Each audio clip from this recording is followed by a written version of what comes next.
Hello बच्चों, let's see the question. The question says that the angles of depression of the top and the bottom of a 7-meter tall building from the top of the tower are 45 degree and 60 degree respectively. Find the height of the towers in meter. Options are 7 into 3 plus root 3, 7 by 2 into 3 minus root 3, 7 by 2 into 3 plus root 3, 7 into 3 minus root 3. Okay, तो इस question में हमें क्या दे रखा है? इस question में हमें बोला है कि हमारे पास एक बिल्डिंग है और एक टावर है। ओके, तो हम लेट करते हैं, ये हमारी बिल्डिंग है। ओके, और ये हमारा टावर है। ओके, और बिल्डिंग की हाइट हमें क्या दे रखी है? 7 मीटर दे रखी है। ओके, और हमें बोला है the angle of depression of the top and bottom of a 7 meter tall building. Okay, it means कि जो हमारा टॉप है उसका angle of depression from the top of the tower. Okay, और the bottom of the angle of depression of the bottom of the building from the top of the tower. Okay, तो हम इसे join करते हैं। Okay, और ये angle हमें कितना दे रखा है? ये एंगल हमें दे रखा है 45 डिग्री। ये हमें 45 डिग्री दे रखा है। ओके, और यहाँ पे जो हमारे पास एंगल बन रहा है ये हमें कितना बोला है? ये हमें बोला है 60 डिग्री। ओके, तो ये हमारी रिक्वायर्ड फिगर बन गई। अब हम इसकी नेमिंग कर देते हैं। हम इसको लेते हैं A B C D E. Okay, तो यहाँ पे जो हम की कॉन्सेप्ट यूज करेंगे, यहाँ पे जो हम की कॉन्सेप्ट यूज करेंगे वो हम किसका करेंगे? tan थीटा का। tan थीटा हमारे पास क्या होता है?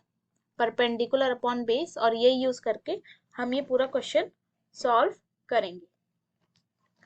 ओके, तो हम लेट करते हैं कि let see E is the building.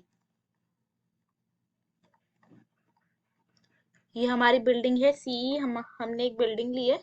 Okay, और उसकी कितनी हाइट है? 7 मीटर। ओके, और A D is the tower, और हमें टावर की हाइट निकालनी है। ओके, अब हम सॉल्व करते हैं। सबसे पहले हम लेते हैं in triangle A B C. Triangle A B C हम लेते हैं, triangle A B C. Okay, तो यहाँ पे tan 45 की वैल्यू क्या हो जाएगी? Perpendicular upon base. परपेंडिकुलर क्या होगा? ए बी, और बेस क्या होगा हमारा? C B. ओके, और tan 45 डिग्री की वैल्यू क्या होती है? 1। तो 1 is equals to A B upon C B. तो यहाँ से हमारे पास क्या आ गया? A B is equals to C B. Okay, तो यहाँ से हमारे पास ये रिलेशन आ गया। ओके, अब हम नेक्स्ट देखते हैं। ओके, अब हम क्या करेंगे? अब हम ट्राइंगल ए ई डी में लगाएंगे। ओके, तो हम लिखेंगे इन triangle A D E, A D E. Okay, हमारे पास tan 60 डिग्री क्या होगा? परपेंडिकुलर अपॉन बेस, और यहाँ पे परपेंडिकुलर क्या है? ए डी, और बेस क्या है? E D, which is equals to A D upon E D. Okay, और हम इस फिगर से देख सकते हैं एडी ईडी किसके बराबर है? सीबी के। इस फिगर से यहाँ पे ईडी किसके बराबर है? सीबी के। ओके, तो हम यहाँ पुट कर देंगे। तो tan 60 डिग्री क्या होता है हमारे पास? tan 60 डिग्री होता है हमारा √3। तो √3 into E D is equals to A D. It means √3 C D C B, क्योंकि ई डी हमारा किसके इक्वल था? ईडी हमारा किसके इक्वल था? ईडी हमारा सीबी के इक्वल था। तो √3 CB is equals to A D. Okay, अब हम देखते हैं AD किसके बराबर होगा, AB प्लस BD के। हमने देखा नाउ AD किसके बराबर होगा, हमारा फिगर से AD हमारा किसके बराबर होगा, AB प्लस BD। तो हम इसको लिखेंगे AD is equals to AB plus BD, और AD को हम क्या लिख सकते हैं, √3CB।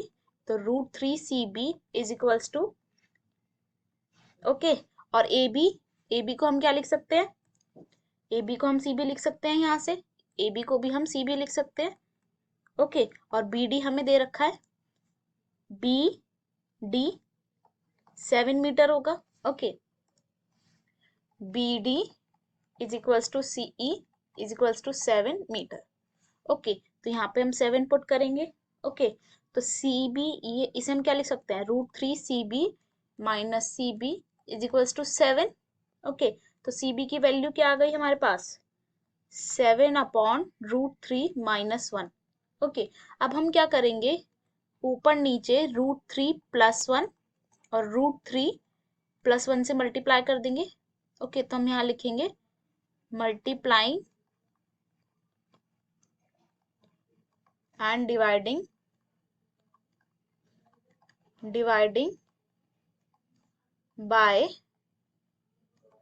√3 plus 1, okay. तो हमारा CB, और CB किसके बराबर था, AB के। तो CB is equals to AB, CB हमारा किसके बराबर आया था, AB के बराबर आया था।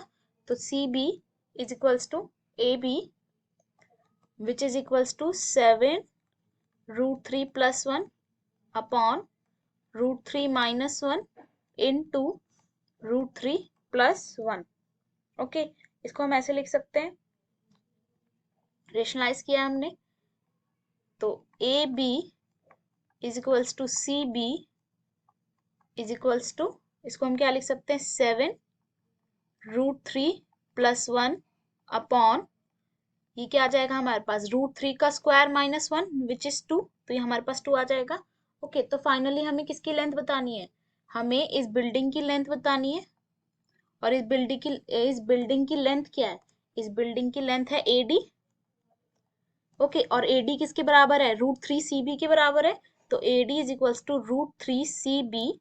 तो हम क्या करेंगे, AD को हम क्या लिख सकते हैं, AD is equals to √3 into √3 plus 1 upon 7/2। हम इसको मल्टीप्लाई कर देंगे, हम इसको मल्टीप्लाई करेंगे तो हमारे पास आएगा ब्रैकेट में 3 प्लस √3 अपॉन 3 प्लस √3 इंटू 7/2, और यही हमारा फाइनल आंसर होगा, ओके। तो AD हमारा कितना आया, 7 इंटू 3 प्लस √3 अपॉन 2, ओके। और यही हमारा फाइनल आंसर होगा। तो यहाँ पे जो हाइट ऑफ बिल्डिंग आई है, हाइट ऑफ टावर आया है, हाइट ऑफ टावर निकालना था हमें, हाइट ऑफ टावर वो किसके बराबर थी, AD के बराबर। और AD आया है हमारा 7/2 3 प्लस √3, ओके। तो यहाँ पे हमारा ऑप्शन नंबर C जो है वो करेक्ट है। Hope you will understand. Best of luck, thank you.